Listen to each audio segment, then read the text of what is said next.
All right. This is All Walks of Film podcast. I'm Ren. I'm Casey. And today we're talking about the Academy Award 2015 nominations. Mm-hmm. All right. Starting out, we have visual effects. The films that are nominated are Captain America, The Winter Soldier, Dawn of the Planet of the Apes, Guardians of the Galaxy, Interstellar, and X-Men Days of Future Past. Yeah, and definitely the biggest noteworthy thing is Dawn of the Planet of the Apes, which would have been criminal. Like, it would have been upsetting if Dawn wasn't on there. One thing I think is actually missing from this list is Noah. I thought the effects in Noah were really good. Yeah, I mean, Noah, this is fortunately the first year that a Transformers movie hasn't gotten on the list. I mean, you could have done Thor: The Dark World. Honestly, I think the visual effects in Captain America are a little bit more impressive because of how realistic some of the stuff looked. Right. Guardians of the Galaxy was a good pick too, just because of how much they had to use throughout the whole film. Interstellar, I get why it's on there, but I've been more impressed by, like, Gravity was a much more impressive visual film than Interstellar. And X-Men Days of Future Past, I thought Edge of Tomorrow was more impressive than X-Men Days of Future Past. Yeah, I think it was a little undeserved, but Dawn is gonna win.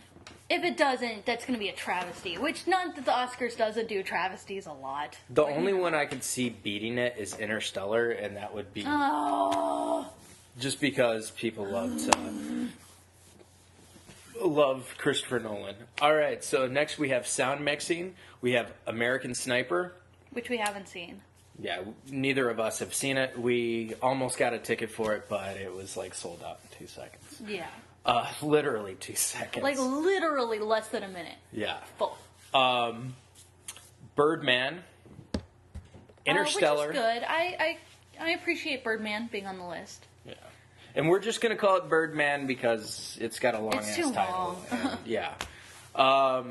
Interstellar, which you and I both agreed. No, should not be on the list. Yeah. Should not be on the list. The sound design was terrible. The sound design was terrible. The sound design was unimpressive at best. In fact, that's been. Well, here's the thing. On its own merits, it's unimpressive. But this film was made for IMAX, and the sound mixing was not compatible with several IMAX theaters all over the country. Don't reward that. Yeah, that is not cool. Definitely don't reward that. Like most people don't talk about sound mixing. Interstellar is the only movie I'd heard about in terms of sound mixing from, like, normal people. Because people were like, it was bad. Yeah, so, that's not appropriate, I don't think. So, definitely, like, if anything, it should not win. No. Unbroken, which is a movie neither of us have seen, and Whiplash, which is a movie that we wanted to see, but we missed. Going back to visual effects for a second, surprisingly, no Under the Skin nominations at all, but even for visual effects. I honestly think that if Under the Skin was given a nomination, as much as it makes me cringe saying this, Scarlett Johansson probably would have gotten one for Best Actress. No. Yeah. For sound mixing, the movies that I've been really impressed by were Birdman, The Babadook, which is not, I don't think was really up for contention. But The Amazing Spider-Man 2, I was extremely impressed with their sound mixing and sound design. Yeah. And The Amazing Spider-Man 2 had a great sound thing. You know, if you're not familiar with it, there's a character named Electro, and Are you going to take the thing that I've been squealing about for forever? You can say it. No, you can go right ahead. All right. He's kind of schizophrenic, and he there's a scene where all the stuff that he's been saying and thinking and sort of monologuing comes to life in this epic ha ha ha ha style Well, chorus thing. Yeah, it's like kind of like In the middle of an action set It's kind piece, of like an though, so- electronic dubstep Yeah, thing, it was you know. cool. Yeah. It was cool, but it really made you feel like you were inside his brain, inside the insanity. Yeah, definitely. And that's not the only scene, though. There were multiple scenes where the sound mixing played a part in the feeling of the movie, like in a very obvious way. I was. That one should have been on there. All right, so we haven't seen any of the live action or animated shorts, so I'm sorry. We're just going to skip over it. Okay. Next, we have production design. Grand Budapest Hotel, Wes Anderson's film. You know, as much as I personally do not like Wes Anderson's style, I get that it is worthy of a nomination. For production design, yes. Because there is a lot of work and effort and style that goes into it. So I agree with you. The Imitation Game, which period piece, okay, you know, you always got to throw a period piece in there. Interstellar, not much to say in terms of production design. Yeah. Because most of the production design either goes into the planets, which were meh, or, well, no, I guess there's the ending and then there's Earth. That did have production design. Yeah. If you haven't seen the movie and you're interested, there are some interesting factors, but we don't want to give things away as far as that goes. It's a ho hum movie. I was really disappointed with it.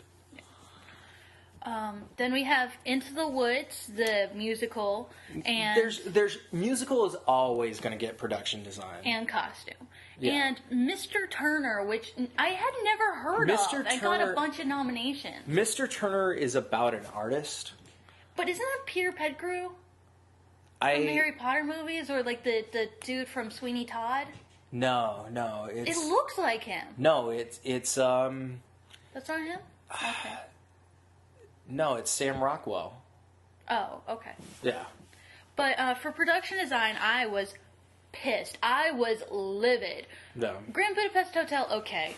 But movies I thought had really fantastic production design were like Inherent Vice, Birdman, Snowpiercer. Yeah, Inherent Vice really felt like a 1970s really movie. had fantastic production design. Really was attentive to detail with like almost every single aspect of like the costumes, the sets, the hairstyles, even the way that like the texture of people's hair, because that's one of the things that I really find really kind of find kind of painful watching movies taking place in the past, and it's like people didn't have those kind of hair products, so like why do they look so polished? This movie didn't have that, you know. It really looked like a 1970s film. Yeah, but my two top picks for production design that were not nominated, and I feel is an atrocity, is Dawn of the Planet of the Apes. Yes. Yeah, I mean the Ape City. The Apes Village. The Ape Village, but also the human. Even the humans, yes. The human place, because it was. There was much design. If you've played The Last of Us, it's very similar in design, you know, with the plants actually growing over. But we were even talking about, like, at the checkpoints, they have all this stuff about, like, all the messages about sickness and disease. And there's even a backstory. There's even a backstory with each. Like, a lot of the history in the movie comes through with the production design. The production design was just phenomenal and so much handmade work, but especially the Ape City. And Gone Girl, which I thought had the best production design this year. Gone Girl did not get a nomination for production design, and boo.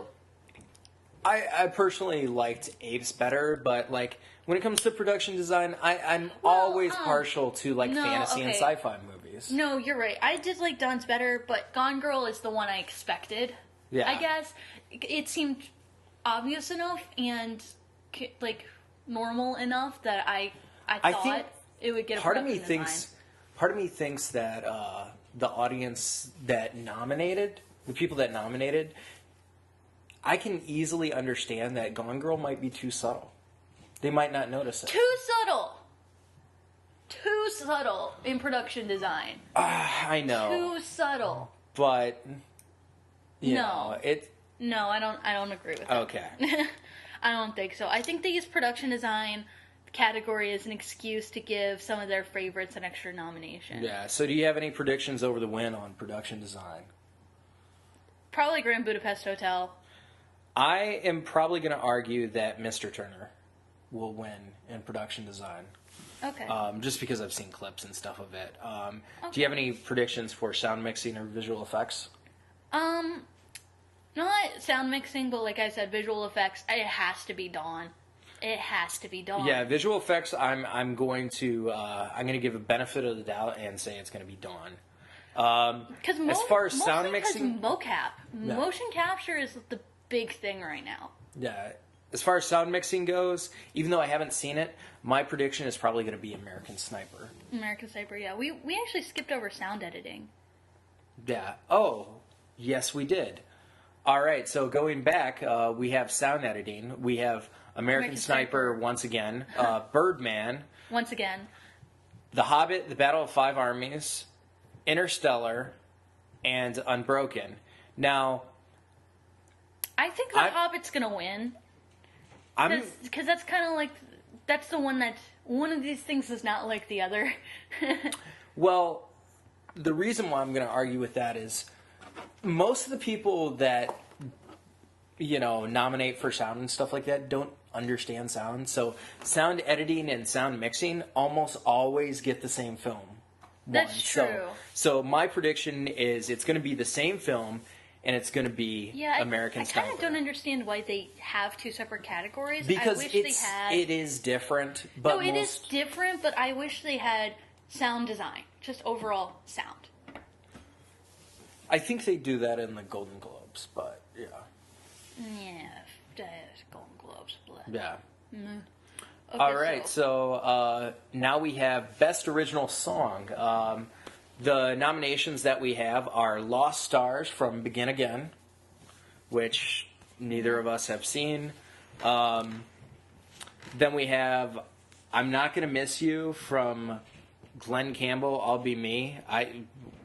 Didn't even know that was a thing. Didn't even know that was a film. Grateful from Beyond the Lights. Didn't even know that was a film either. Yeah. So a lot of movies that we haven't even heard of. Glory from Selma, which is my pick for the win, but my favorite film that was nominated for original song was the only nomination for the Lego Movie. The only nomination for the Lego Movie. The Lego Movie did not get a nomination for Best Animated Film. No, it did not. Travesty. Yeah, it is a travesty. Did not get nominated for score either. Did not get nominated for animation, like effects. Nothing. Only got the Lego Movie. Only got original song, and it's weird because I don't remember a time when an animated film was nominated for an original song. It wasn't nominated for picture or for animated film. All right, so the next category we have Best Original Score. We have The Grand Budapest Hotel. I personally do not like Wes Anderson's music choices in his films, so Do the little thing. That's pretty much all of Wes Anderson's movies. So it has its place. Mm-hmm. Some people like it. I don't. Then we have The Imitation Game, which is done also by Alexander Desplat. So he has 2 nominations. He has 2 nominations, so there's a 20% chance that he might win. Mm-hmm. But I have not seen the film, so 40%. 2 out of 5. That's 40%. It's 40%. Okay, 40%. 40% chance that Alexander Desplat could win. All right, so the next films we have are Interstellar by Hans Zimmer. Very lackluster score for very one. lackluster score for Hans Zimmer. This is the third nomination for Interstellar in terms of sound. Yeah, and what is up with that? It's weird. Interstellar, maybe you were more fortunate than we were, but we did see it in Navy Pier IMAX, and we're not impressed. We were both unimpressed the most by the sound design of the movie. Yeah. And then we have Mr. Turner and The Theory of Everything. My pick for the win is The Theory of Everything. Based on the little bits of score that I heard, it is beautiful. It is emotionally charged. It sounds kind of like Oscar music. Yeah, it does. It does. So I think so too. My picks for best score actually were Noah. I really wanted to get best original score. I loved the score in Noah. And as well as Snowpiercer, Dawn of the Planet of the Apes, and Birdman. Birdman did not get a nomination for original score. Birdman, of all the nominations that it did get, did not get one for original score for their jazzy drum, diegetic, classical music combo mashup. I personally didn't like... I'm not a fan of jazzy music, so... Well, I'm more just surprised that they didn't nominate it. It's not that I'm not like devastated that they didn't nominate it. I'm just surprised. Well, that's like a score that you forget like the second you leave the theater, though. No, yeah, I think it's actually really catchy. It's more the kind of. It's more like for me, it's like get it out of my head sort of thing. Okay. But I came out of the movie expecting best score. Yeah. All right, next up we have makeup and hairstyling. Foxcatcher. Well, from the clips that I've seen of what they did to Steve Carell, yeah, that definitely. makeup is really amazing. So I'm going to say it, that's my pick. Okay, but the next films we have are The Grand Budapest Hotel and Guardians of the Galaxy. Yeah, Guardians of the Galaxy might, because they usually do give makeup and hairstyling to the summer blockbusters. I'm really thinking that Foxcatcher is going to win just because of how well they made Steve Carell look. I would agree with Foxcatcher winning. Like, I would be happy if it won, but I think Guardians of the Galaxy is going to win. All right, so foreign language film. First we have Ida from Poland. Then we have Leviathan from Russia, which is a film that I actually really, really want to see. Yeah, it's on my list of films to see as well. Then we have Tangerines from Estonia, which, do you even know where Estonia is? Yeah, I know where it is, but I don't know about the movie. Okay. Yeah, usually for foreign language films, there's always, like, you know, some film from some country that you're not... It's fairly close to Russia. Yeah. And then we have Timbuktu from Mauritania? Mauritania, yeah. And since it's called Timbuktu, I'm going to assume that's in some country in Africa, correct? You can assume. Yeah, I'm going to assume it's in Africa. Then we have Wild Tales from Argentina. Surprisingly, there were some snubs that I was surprised for foreign language film. Including Get, The Trial of Vivian M. Salam. Get, The Trial of Vivian M. Salam, and Force Majeure, which is a film that I've heard a lot of. True. Force a Majeure. lot of. Next up is film editing with American Sniper, Boyhood, The Grand Budapest Hotel, The Imitation Game, and Whiplash. Yeah, as far as film editing goes, I really don't see anything beating Boyhood. I don't either. Putting it together over the course of 12 years, that's a lot of work on an editor. That's that's an insane amount of footage to go through, but to put it all together like it's all happening fluidly. Yeah, especially during the scenes where Eller Coltrane, is that his name? The actor? I have no idea what the kid's name is, actually. It's really bad. Yeah, I think it's Eller Coltrane. Yeah, something like that. Some weird name from somebody in Texas. But, my apologies to Texas listeners. Including me. Yep. But, yeah, I really don't see anything beating Boyhood. Alrighty, next up is documentary feature. Citizen 4, Lara Poitras, Matilda Bonfi, and Dirk Wolitsky.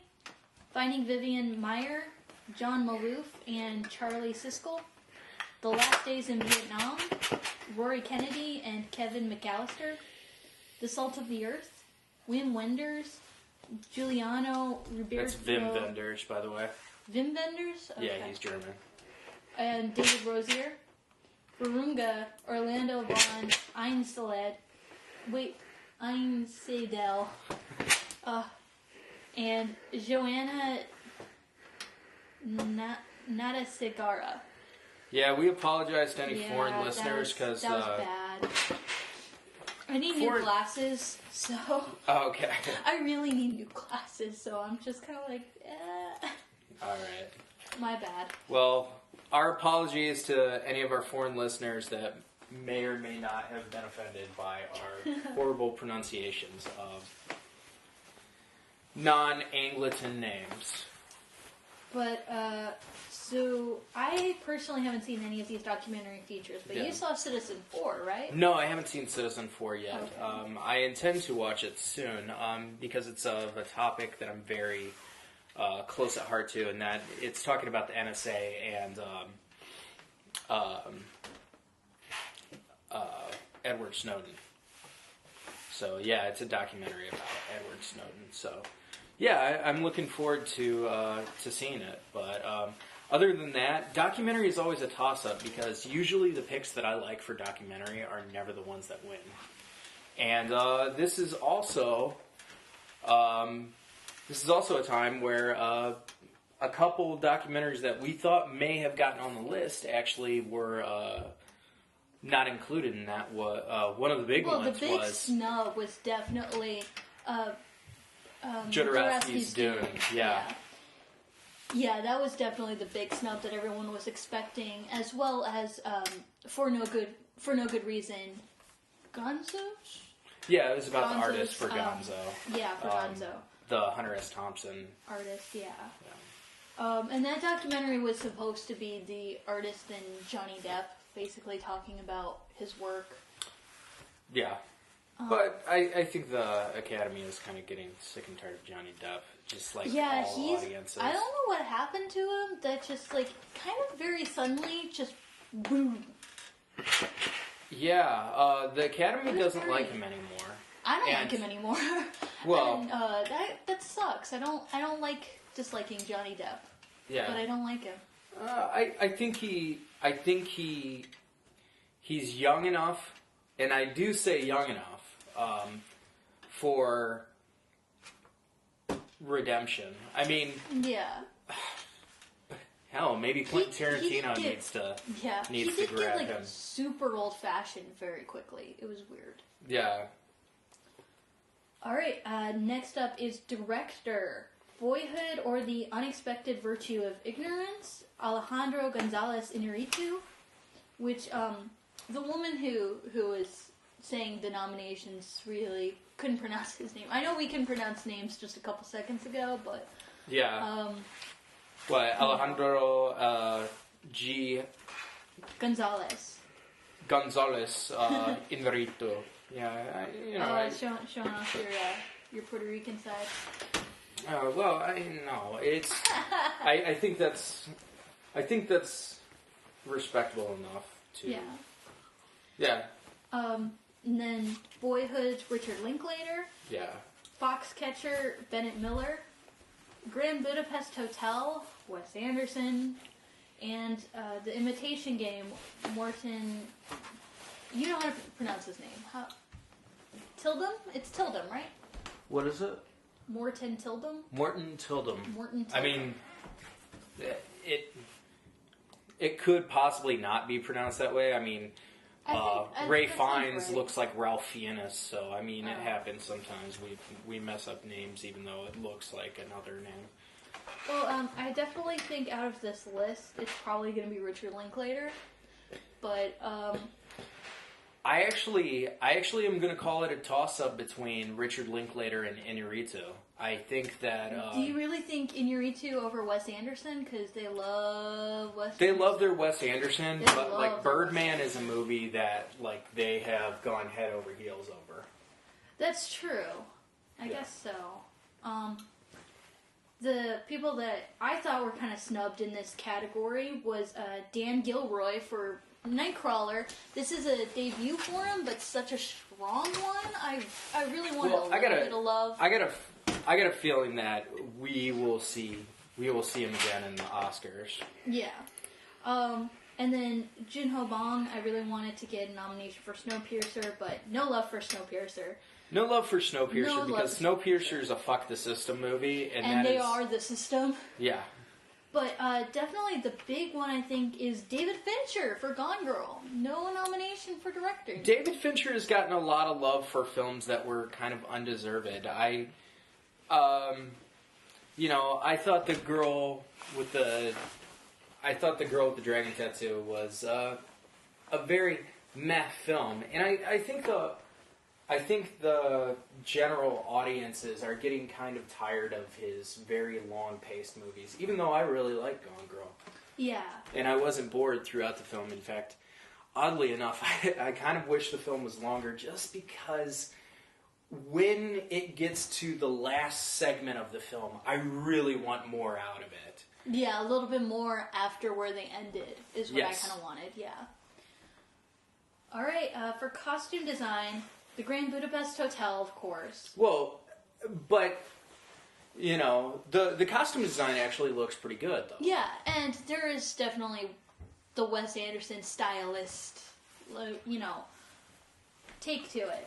Yeah. Inherent Vice, which did not get a nomination for production design, which I feel like it should have, but at least it's getting a nomination for costume design. Which Yeah, I and the think is costumes better. are on point, which means that I'm going to say it's kind of a toss-up between the Grand Budapest Hotel and Inherent Vice. Yeah. But I don't know. They're not really. I feel like the Oscars are not really about throwing anyone a bone.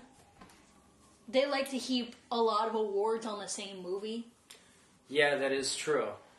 Yeah, so I think there are just going to be like a couple movie picks that just get all the Oscars. You know what I mean? The only exception to that, I think, was last year with 12 Years a Slave and Dallas Buyers Club. I feel like they kind of did a compromise by giving Best Acting to Dallas Buyers Club, but Best Film to 12 Years a Slave. Whether Yeah. or not it should have worked out that way or not, I feel like they did that to just sort of give both of them something. Because those were the two big contenders last year. All right, so Then Into the Woods, of course, and Maleficent, the only nomination for Maleficent, but well-deserved, I think, because there are fantasy costumes in it that look very well made. yeah. And then Mr. Turner, which is a period piece, so that's that. But again, no Gone Girl, no production design, no costume design. I don't think Gone Girl would have deserved costume. No, but I feel like it really did deserve production design. So, Yeah. And let's see. Next up is cinematography. Emmanuel Lubezki for Birdman, Robert Newman for The Grand Budapest Hotel, Lucas Zal and Rizard Leksuski for Ida, Dick Poop for Mr. Turner. Poor Dick Pope. I feel so bad for him. Yeah. There's one little moment of glory, and that's a bad one. Oh, I feel bad for him. but it's almost like, dude, your name, your name could possibly be misconstrued as Dick Poop. You might want to change your name to Richard. Ricky, Rit, something. Yeah. But Dick Pope for Mr. Turner and Roger Deakins for Unbroken. Yeah. And then, of course, Emmanuel Lubezki is gonna win.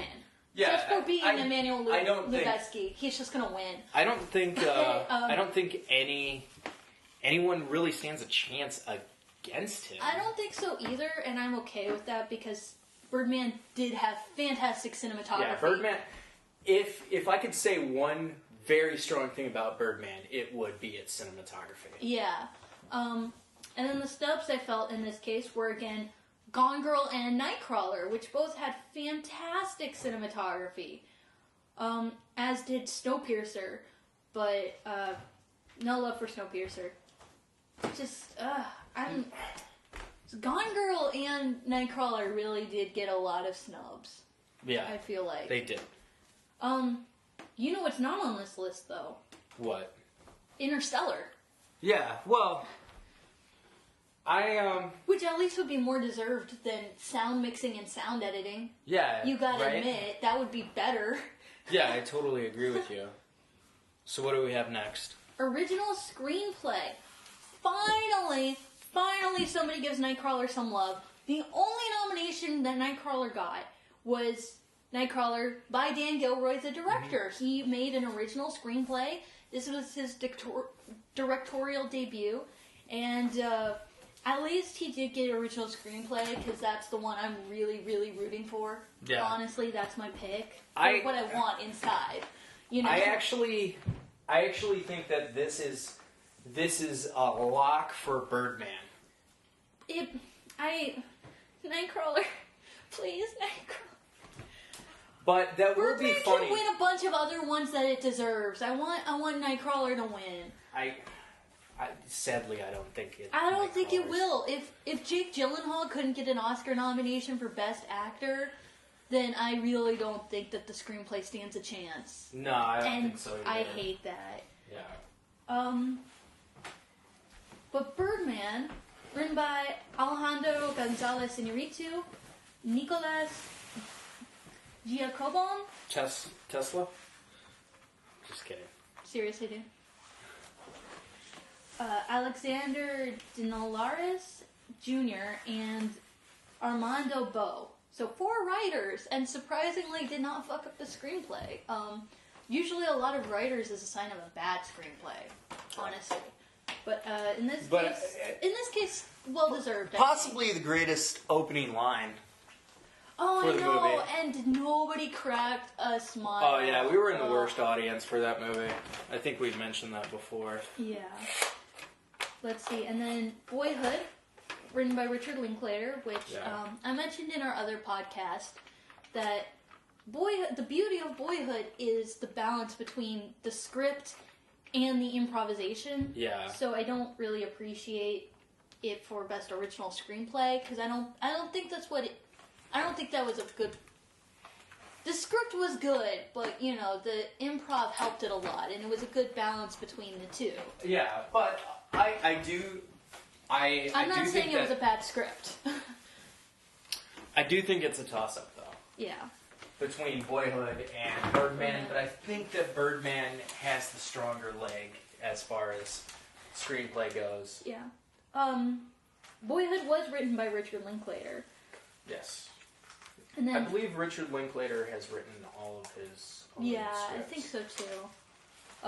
Foxcatcher, written by E. Max Fry and Dan Futterman. And The Grand Budapest Hotel, screenplay by Wes Anderson, story by Wes Anderson and Hugo Guinness. Yeah. Okay. That's a really weird accreditation. But most of these were written by the director, which I appreciate, you know. Yeah. Then adapted screenplay, American Sniper by Jason Hall, The Imitation Game by Graham Moore, Inherent Vice, written for the screen by Paul Thomas Anderson, The Theory of Everything, screenplay by Anthony McCartan, and Whiplash, written by Damien Chazelle. I think it's Chazelle. Damien Chazelle, I think, Yeah. is the name. This one's a toss-up, because all of these are, like, except for Inherent Vice, I think are all, like, yum, yum, yum, yum, yum, yum, yum, Oscar bait. Yeah, it's hard to pick which one, because The Theory of Everything and Whiplash and American Sniper and Imitation Game are all those, like, really, Oscar sentimental sort of Oscar baity type thing, yeah. What's your pick? What do you think? For screenplay? For adapted screenplay, yeah. For adapted screenplay, I think,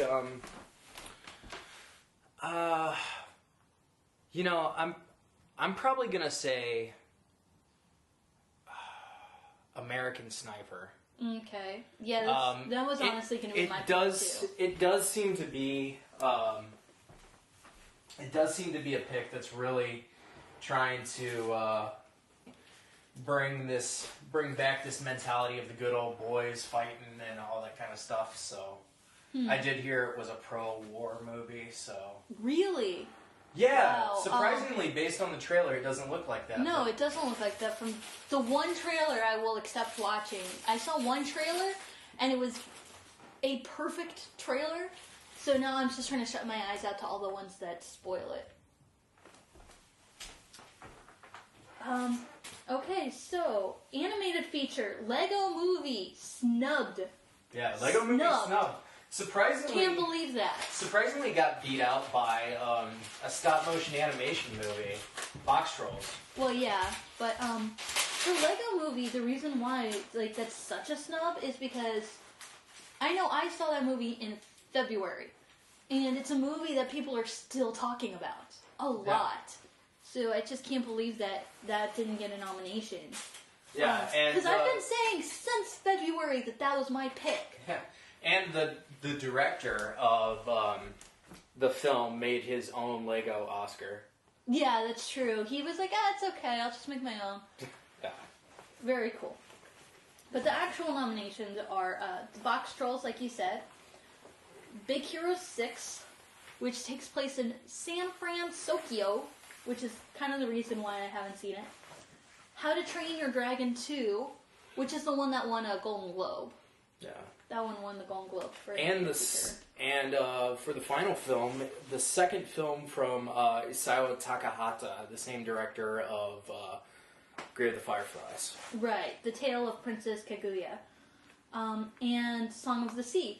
So Lego Movie was not included, and The Wind Rises, a Hayao Miyazaki film, was also not nominated. So, I don't know how much of a snub that is, because I actually haven't seen The Wind Rises yet. But I was kind of surprised by this lineup for animated feature. So, I kind of don't know. I don't know who I'm rooting for, actually. Just because the Lego Movie's not nominated, I don't really have someone to root for. Yeah. Quite honestly, because I just wanted the Lego I did Movie hear that a much. lot. I did hear a lot of praise for How to Train Your Dragon. Well, yeah, I heard a lot of praise for How to Train Your Dragon, but I don't know about the second one. I haven't heard anything about it, but I haven't seen either one, so. Next up for supporting actress, Patricia Arquette in Boyhood, Laura Dern in Wild, Keira Knightley in The Imitation Game, Emma Stone in Birdman, and Meryl Streep in Into the Woods, because Meryl Streep will get an Oscar nomination no matter what she does. Except for The Giver, which nobody saw. But that was the other movie she was in this year that nobody gave a crap about, really. But, my pick is probably Patricia Arquette, honestly. Just, there's been a lot of hype about her character in Boyhood. Yeah. So I think she'll win.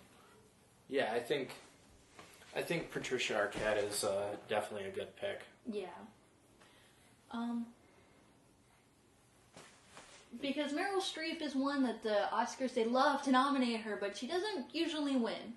Right. But, yeah, the Oscars definitely has a bias towards Meryl Streep. Yeah. Then for Best Actress, Marion Cotillard for 2 Marion days. Cotillard. Marion Cotillard for 2 Days, One Night. Felicity Jones in The Theory of Everything. Julianne Moore in Still Alice. Rosamund Pike in Gone Girl. Only nomination for Gone Girl. Only nomination. Yeah. No other acting, no technical achievements, just Best Actress. Because you can't deny that. That's it. Yeah, that was the one thing that even people who didn't like the film could take away from it, that they really were kind of amazed by her performance. Yeah, and Reese Witherspoon in Wild. Julianne Moore is the new Oscar or award show love child. Yeah.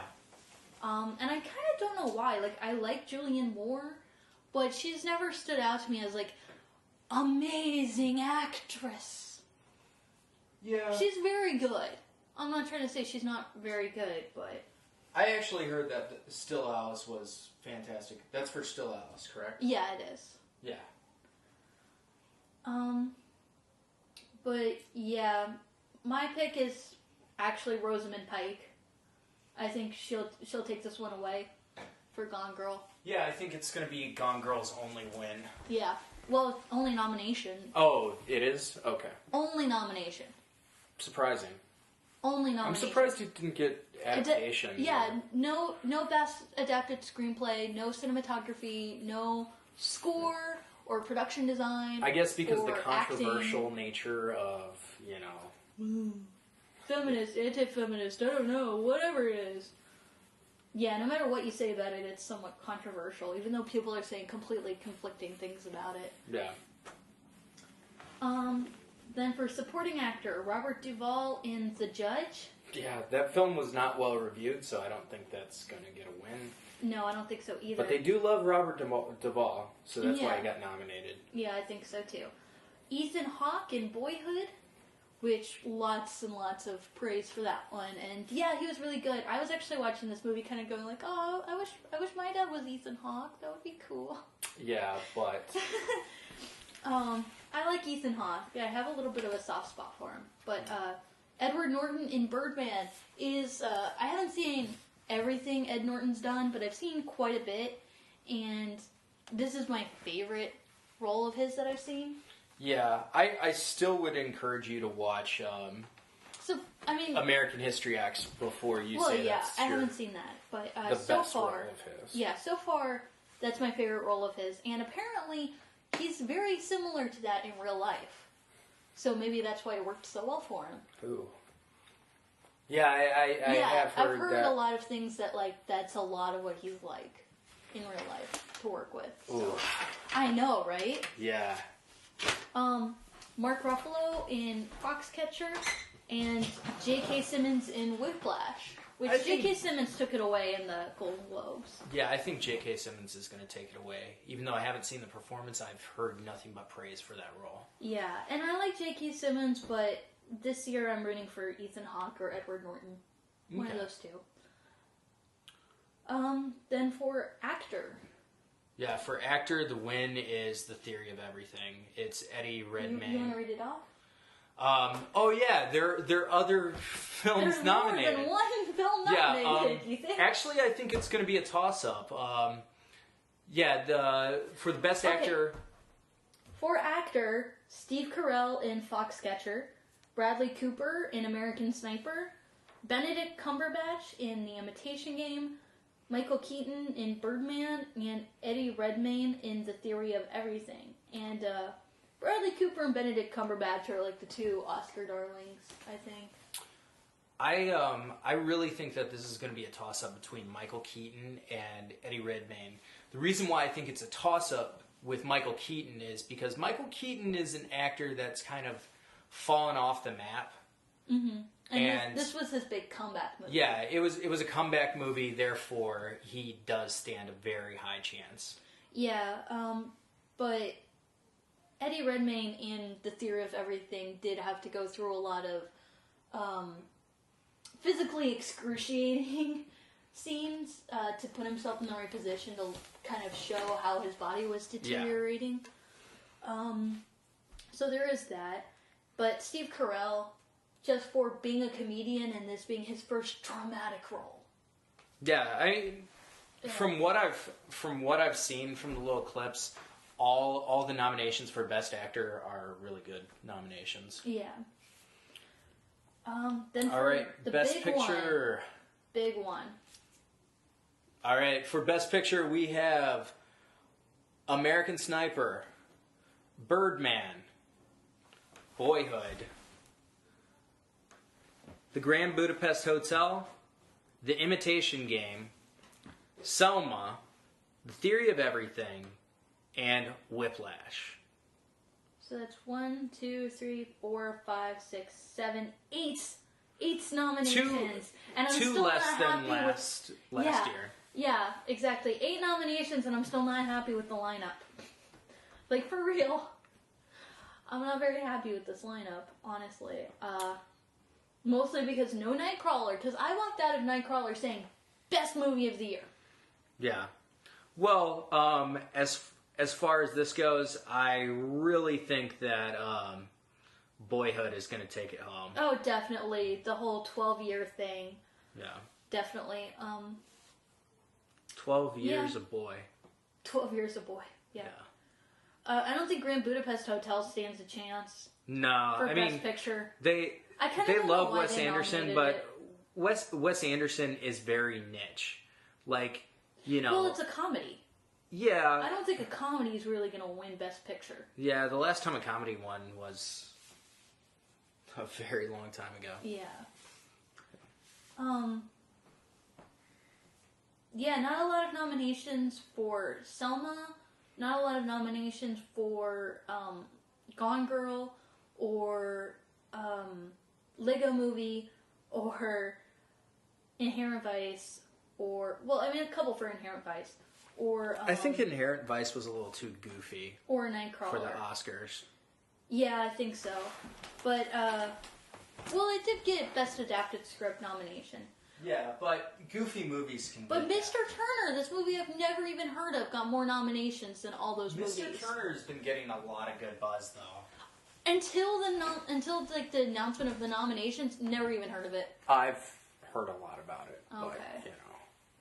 But yeah, so that's the list. What's your pick for best movie?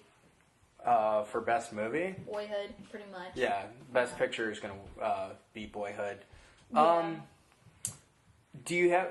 What do you think could be a surprise at the Oscars? Just sort of like going back through it a little bit. I think Neil Patrick Harris is going to give one edgy joke. Well, if Tina Fey and Amy Poehler could do that, like, really out there Bill Cosby joke, Yeah. yeah. Neil Patrick Harris is gonna have to step up his game and do something pretty edgy like that too. I mean, Tina Fey and Amy Poehler could get away with it though, because this was their last year hosting. Yeah. So, like, what are they gonna do? Get fired? Yeah, but that's tame compared to Ricky Gervais of the Golden Globes, his first Golden Globes performance. He was just dissing everybody. It was better than the Oscars. That's Ricky Gervais. Like he one of my favorite That's who things he that he is. did was he introduced Bruce Willis, and then he said, "And now presenting Ashton Kutcher's dad." Yeah, That's stuff actually like pretty that. funny. It was hilarious. Yeah. And then he ended while everybody was clapping. He's like, "And I'd like to thank the Academy and all this stuff, and I'd like to thank God for making me an atheist." Very nice. Yeah. So we'll see you next time.